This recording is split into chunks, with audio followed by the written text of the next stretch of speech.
దాన్ని ఆవేశంలో జరిగిన గొడవలాగే కోసం మా ఛానల్ సబ్స్క్రైబ్ చేయండి, లైక్ చేయండి. అలా కాకుండా ఇలా దూరం పెంచుకుంటూ పోతే మనుషుల మధ్య కాదు,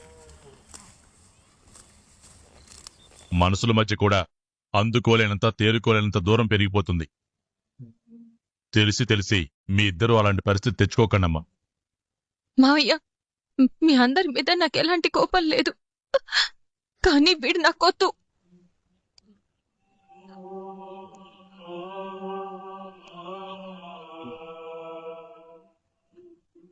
ఏంటి ప్రేమ, ఇంతమంది బ్రతుములాడుతున్నాం, ఆఖరికి మావయ్య గారు కూడా నచ్చ చెప్తున్నారు.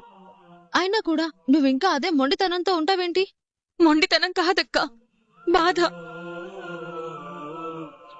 కోపం రాగానే వీడు నాకు ఇచ్చిన మాట తప్పాడు. రేపు కోపం వస్తే ఇంకేమైనా చేస్తాడు కదా.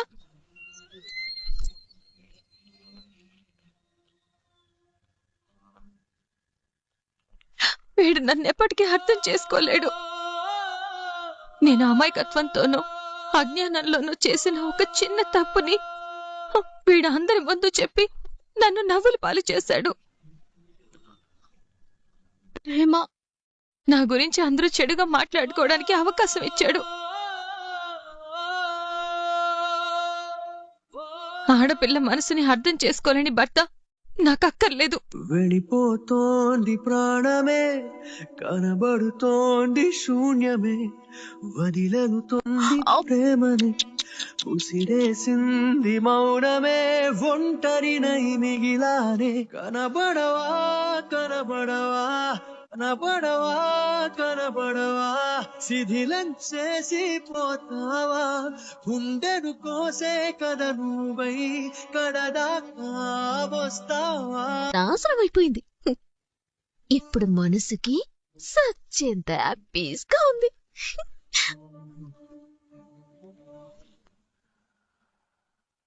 ప్రేమ ప్రేమ ప్రేమ ప్రేమ, నీకు ఇది న్యాయమా? ప్రేమ నీకు ఇది న్యాయమా? ప్రేమ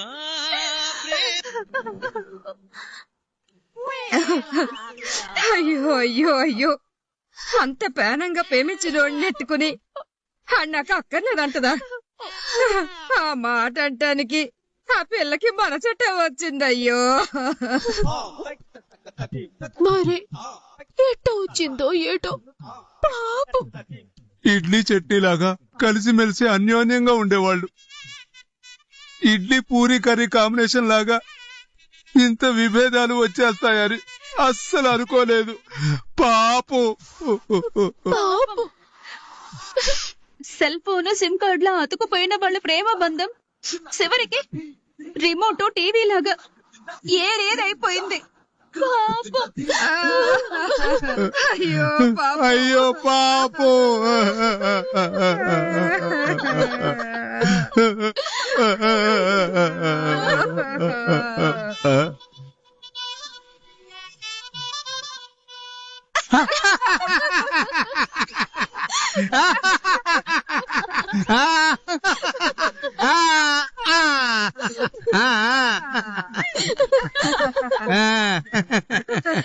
నువ్వు సూపర్ అమ్మడు. ఆ ప్రేమ పౌరాల కాపురాన్ని ప్రేమత్వంగా తగలబెట్టేశావు. నా కూతురు అనిపించుకున్నావు. భాగ్యం భాగ్యం. ఇదిగో ఏటి నువ్వు బుర్ర బుద్ధి లేకుండాని. సేనుకు గట్టు మనిషికి గుట్టు ఉండాలి. తల మీద 2 ఎకరాలు పోయింది. తెలిసావకపోతే ఎలా? అది కాదు, నా కూతురు కూడా. అదేదో సినిమాలో నా కొడుకు అన్నట్టుగా నువ్వు పదే పదే నా కూతురు అని అనమాక. ఎన్నవాళ్ళు చూసినోళ్ళు మరోలా చూడామడో. రుణశేషం ఉంచుకోవచ్చు గాని శత్రు శేషం అస్సలు ఉంచుకోకూడదు అంటారు. నీ కాపురాన్ని కూల్చేసిన వాళ్ళల్లో ఒక తోడుకోళ్ల కాపురాన్ని కూల్చేశావు. ఇక నర్మదా కాపురాన్ని కూడా నాశనం చేసేసావనుకో, ప్రతీకారానికి పరిపక్వత ఫుల్లుగా ఏర్పడుతుంది. ఇక నుంచి నా ఫుల్ ఫోకసింగ్ అంతా ఆ నర్మద కాపురంలో నిప్పుడు పోయటమే. నాన్నగారండి, అమ్మడు చెప్పుడు మర్చిపోయానండి. మీ సీటి వాటానికి ఫుల్లుగా పని దొరికేసిందండి. హా? అయ్యో బాబోయ్ అవునా? మ్మ్. ఏదైనా హోటల్లో ఇడ్లీలు వేయాలా? కాదు, మా రైస్ మిల్లుకి కన్ను అంటే దొంగతనమా? లాంటిదే కానీ ధరలా. అమ్మడు అసలుగా నాది ఇడ్లీ బుర్రా, నాకు కూసంత అర్థమయ్యేలాగా నువ్వు ఇవ్వు అమ్మడు. ఏటంటే మా మావయ్య గారు ధాన్యం కొనటానికి రావులపాలెం వెళ్లారు. రావటానికి 4-5 రోజులు పట్టింది. అందుకని రైస్ మిల్లులో మా ఆయనకి డౌటింగ్ రాకుండా ఎన్ని లచ్చలు దొరికితే అన్ని లచ్చలు మడతట్టి. తమ్ముడు, రైస్ మిల్లు మన గుప్పెట్లు ఎట్టేసుకుందాం అనుకున్నాం కదా, మరెట్ట సిల్లర దొంగతనాలు ఎందుకు సిల్లరగా? ఏటి గుప్పెట్లు ఎట్టేసుకునేది గుడుసుది. ఆ రైస్ మిల్లు మన చేతికి అందేదెప్పుడు? అమ్మడు అసలుగా నాది ఇడ్లీ బుర్రా, నాకు కూసంత అర్థమయ్యేలాగా నువ్వు ఇవ్వు అమ్మడు. ఏటంటే మా మావయ్య గారు ధాన్యం కొనటానికి రావులపాలెం వెళ్లారు. రావటానికి 4-5 రోజులు పట్టింది. అందుకని రైస్ మిల్లులో మా ఆయనకి డౌటింగ్ రాకుండా ఎన్ని లచ్చలు దొరికితే అన్ని లచ్చలు మడతట్టి. తమ్ముడు, రైస్ మిల్లు మన గుప్పెట్లు ఎట్టేసుకుందాం అనుకున్నాం కదా, మరెట్ట సిల్లర దొంగతనాలు ఎందుకు సిల్లరగా? ఏటి గుప్పెట్లు ఎట్టేసుకునేది గుడుసుది. ఆ రైస్ మిల్లు మన చేతికి అందేదెప్పుడు? సచ్చది. ఒకవేళ రాకపోతే ఏటి పరిస్థితి? అవును, అది పాయింటే. అందుకే ఎదురు చూసి ఏడవటం కంటే అవకాశం దొరికినప్పుడు మడతెట్టేయటం మంచిది. ఎస్ అమ్మడు, యువర్ 100% కరెక్ట్. పిండి ఫ్రెష్ గా ఉన్నప్పుడే ఇడ్లీలు వేసుకోవాలి. మురిగిపోయిన తర్వాత ఎంత మురిగినా రాదు. నాన్నగారు, మీరు రైస్ మిల్లులో క్యాష్ ని కొట్టేసే పనిలో ఉండండి. నేను ఆ నర్మద కాపురాన్ని తగలెట్టేసే పనిలో ఉంటాను. నా కాపురాన్ని కూల్చేసిన వాళ్ళ జీవితాల్ని, నాకు ఎలువలేని ఇంటిని అల్ల కల్లోలం చేసి పడతా.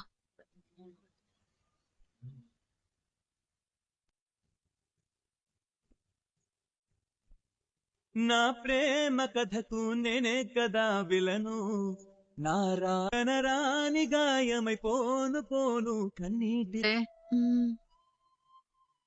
ప్రేమ అలా అపార్థం చేసుకుంటూ చివరికి ధీరజ్ నాకు వద్దు అనే వరకు వచ్చిందంటే బాధ లేకుండా ఎలా ఉంటుంది? అంటే అన్నానంటారు గాని చిన్నోడు కూడా నాలాగే నోట్లో నాలుగు లేని అమాయకుడే. నాలాగే చాలా సున్నితమైన మనసు.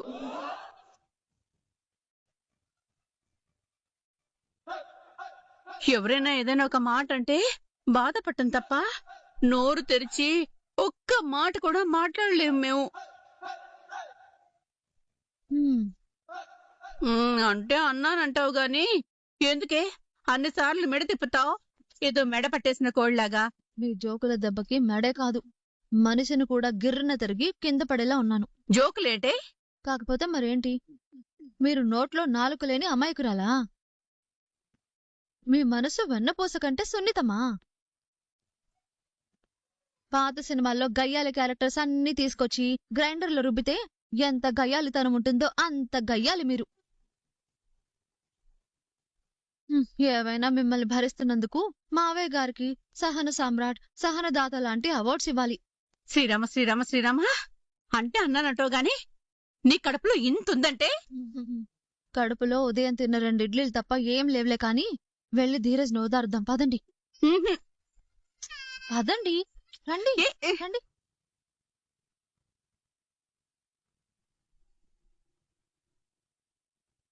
రే చిన్నోడా, ప్రేమ గురించి నీకు తెలిసింది కదరా. మొదట ఆవేశపడుతుంది, తర్వాత పశ్చాత్తాపడుతుంది. తన మాటలకి నువ్వేం బాధపడకురా. ప్రేమ ఒక అర్థం పర్థం లేని కోపంలో ఉంది ధీరజ్. అందుకే నిన్ను అర్థం చేసుకోలేకపోతుంది. త్వరలోనే తను తెలుసుకుంటుంది. నువ్వు బాధపడకు.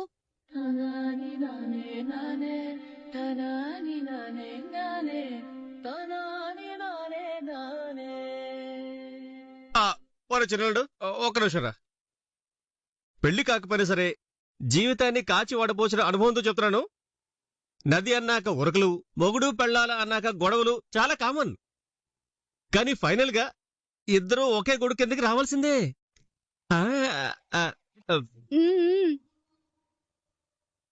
రేయ్ ప్లీజ్ రా చిన్నోడా, బాధపడుకు. అన్నయ్య నువ్వు అలా బాధపడకన్నయ్య ప్లీజ్. రే చిన్నోడా బాధపడకురా. ఎందుకు బాధపడుతున్నావు? అవునరా చిన్నోడా. వాడు చిన్నోడు, అసలు బాధపడకురా. ఏం కాదురా. ఆ, రే చిన్నోడా నువ్వు కూడా ఏంట్రా మెడ ఇలా ఇలా తిప్పుతున్నావు? బాధపడకురా. అవునరా అవును, బాధపడుకు. అసలు బాధపడకురా. ధైర్యంగా ఉండు, అంతే. హే, ఆపండి. మీరందరూ బ్లాక్ అండ్ వైట్ సినిమాల్లో కంటే ఎక్కువ మెలో డ్రామా చేస్తున్నారు. చూసి తట్టుకోలేకపోతున్నా. ఆ,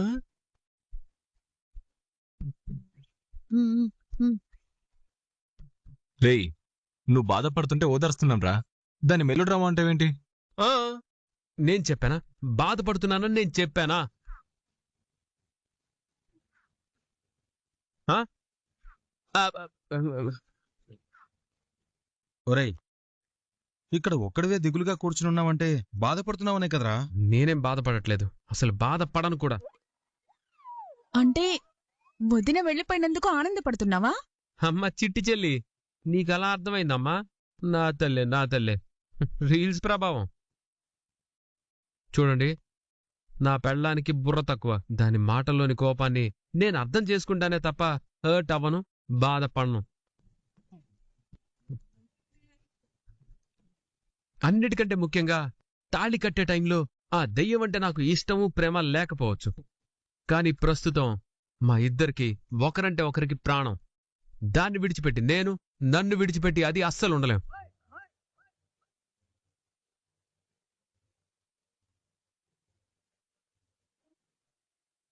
కోర్స్ ఆ కోతి ఇంట్లో లేకపోతే మీరు కూడా హ్యాపీగా ఉండలేరు అనుకోండి.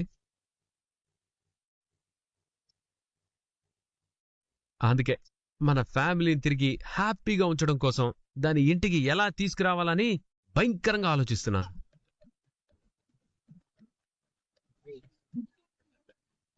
అంతే తప్ప నేనేం కుమిలిపోవట్లేదు, కన్నీరు పెట్టుకోవట్లేదు. సో మీరు కూడా బాధపడడం, ఈ మెలో డ్రామాలు చేయడం ఆపండి ప్లీజ్. ఆ, రే చిన్నోడా ఎంత ఎదిగిపోయావురా. నేను లాస్ట్ ఇయర్ నుంచి ఇదే హైట్ అమ్మా. ఆ, ఎక్కడ ఎదిగాను?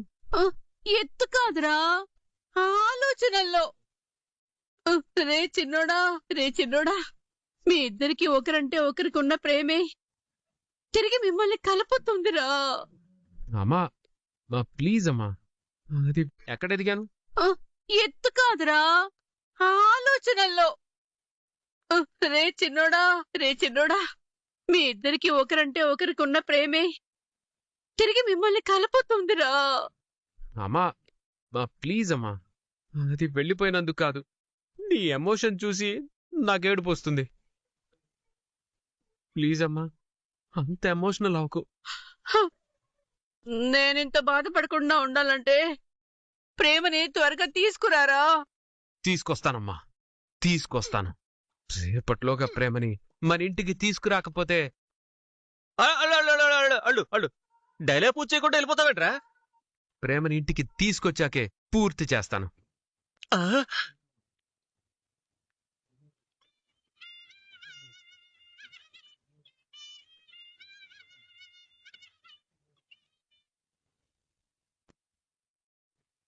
ఇందాక గుళ్ళో నీ మీద ఎంత కోపం వచ్చిందో తెలుసా? ఎందుకు? ఇంకా ఎందుకు అని అడుగుతావేంటి?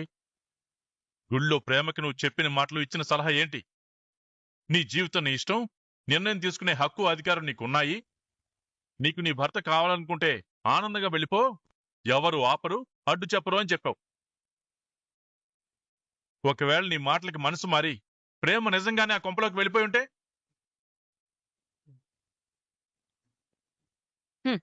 పంపించడం కోసం కాదురా, ప్రేమ వాడితో శాశ్వతంగా బంధం తెంచుకోవడం కోసమే. ఇందాక ప్రేమతో నేను అలా మాట్లాడాను. అంటే ఎలా? బుసలు కొడుతున్న పాము తోక తొక్కితే పడగ విప్పుతుంది. అలాగే కోపంతో ఉన్న ప్రేమని రెచ్చగొడితే ద్వేషంతో రగిలిపోతుంది. ఇందాక గుళ్ళో ప్రేమ విషయంలో నేను వాడిన ఫార్ములా ఇదే. నీ మొగుడుతో వెళ్ళిపో అని చెప్పడం రెచ్చగొట్టడం ఎలా అవుతుంది? అందరి ముందు కళ్యాణ్ ప్రస్తావన తీసుకొచ్చి అవమానంతో చచ్చిపోయేలా చేశాడని ప్రేమ ఇప్పటికే ఆ ధీరజ్ గాడి మీద పీకల్లుతు కోపంలో ఉంది. అందుకే నలుగురిలో అవమానించి నడివీధిలో జాకెట్ చింపేసినా మొగుడు కావాలంటే వెళ్ళిపోని విషపు మాటని వెన్నపూస రాసినంత సులువుగా ప్రేమ మనసుకి గుచ్చుకునేలా చేశాను. వాణ్ణాకు వద్దు అని అక్కడికక్కడే అందరి ముందు చెప్పుతో కొట్టినట్టుగా ప్రేమతో చెప్పించేలా చేశాను. సేనా, ప్రేమ ఇప్పుడిప్పుడే నా మాట వింటుంది, నన్ను నమ్ముతోంది, నా వైపు తిరుగుతోంది, నా గుప్పెట్లోకొచ్చేస్తుంది. నా అబద్ధాలతో, నా నాటకాలతో ప్రేమ మనసుని పూర్తిగా మార్చేస్తాను. ప్రస్తుతం ధీరజ్ గాడి మీదున్న తనకున్న ద్వేషాన్ని అసహ్యంగా మారుస్తాను. వాడు నాకు అక్కర్లేదు అని భవిష్యత్తులో అనేలా చేస్తాను. వాడు ప్రేమ మెళ్ళో కట్టిన తాళిని వాడి మొహం మీదే విసిరికొట్టేలా చేస్తాను. మన స్థాయికి, హోదాకి తగినవాణ్ణి చూసి నా మేనకోడలికి ఘనంగా పెళ్లి చేస్తాను.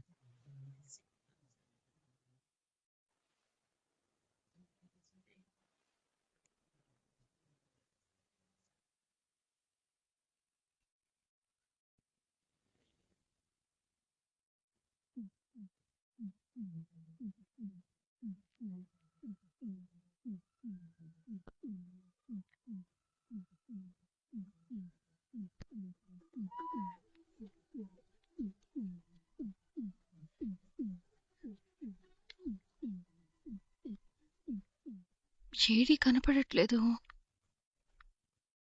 కార్ కూడా లేదు. ఈరోజు నన్ను డ్రాప్ చేస్తానని ఈ అన్వేషణ నిత్యాసలో ఈ ఆలాపన అంటూ కళ్ళు మనసు మొగుడి కోసం ఎదుగుతున్నట్టున్నాయే.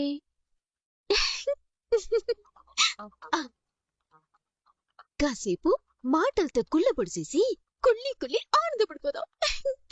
ఇప్పుడు టిఫిన్ కూడా చేయాల్సిన అవసరమే లేదు.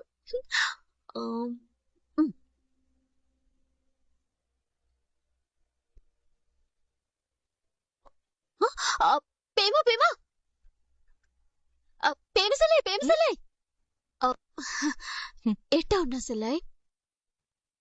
నీకెందుకు? అయ్యో, అట్ట అంటావేంటి సెల్లాయ్? ఎంత కాదనుకున్నా నువ్వు నా తోడి కోడలివి, నా సొంత సెల్లెల్లాంటి దానివి. అసలుకే మొగుడిని వదిలేసున్నావు. మరి నీ మంచి చెడుల గురించి, నీ కట్ట సుఖాల గురించి ఒక అక్కగా నాకు బోల్డంత బాధ ఉంటుంది కదా సెల్లాయ్. ఆపో, నీ నాటకాలు ఎక్కడైనా ఆడు నమ్ముతారు, నా దగ్గర కాదు. ఎందుకు పిలిచావో చెప్పు. సెల్లాయ్, తప్పనిసరి పరిస్థితుల వల్ల నేను కొన్ని విషయాల్లో సెడ్డదాన్ని కావచ్చు, అలాగని నేను సెడ్డదాన్ని కాదు. నా మనసు మంచి కండ. ఎదుటి వాళ్ళకేదైనా అయితే, అందులోనూ నా అన్న వాళ్ళకేదైనా అయితే నా గుండె విలువిలా విలువిల్లా ఆడిపోతుంది. ప్రస్తుతం నీ విషయంలో కూడా నా గుండె కుక్క పట్టి ఏడుతోంది సెల్లాయ్. హే సోదాపు, నన్నెందుకు ఆపావో అది చెప్పు. సెల్లాయ్, కళ్యాణ్ గాడితో నువ్వు వెళ్ళిపోయావని ధీరజ్ అందరి ముందు నిన్ను నవ్వుల పాలు చేసినందుకు నేను ఎంత బాధపడుతున్నానో. నీ కాపురం కూలిపోయినందుకు నేను ఎంత కుమిలిపోతున్నానో నీకు తెలీదు. ఏయ్, ఆ విషయాలన్నీ పదే పదే మాట్లాడావంటే చంప పగలగొడతా. ఎందుకు పిలిచావో చెప్పమని అంటుంటే పనికి మాలిన చెత్త వాగుడంతా వాగుతావేంటి? అయ్యో, నా బాధ అంతా నీ గురించే సెల్లాయ్. నీకు జీవితాంతం బాధపడే పరిస్థితి రాకూడదనే. దయచేసి కోప్పడకుండా నేను చెప్పేదంతా కాస్త శాంతంగా ఇను. నా గురించి నువ్వెంత బాధపడతావో నాకు తెలుసులే కాని అసలు నీ ఏడుపేంటో ఏడు. ధీరజ్కి మీ కుటుంబం మీద పగ తప్ప నువ్వు అనుకున్నట్టుగా నీ మీద ప్రేమ లేదు సెల్లాయ్.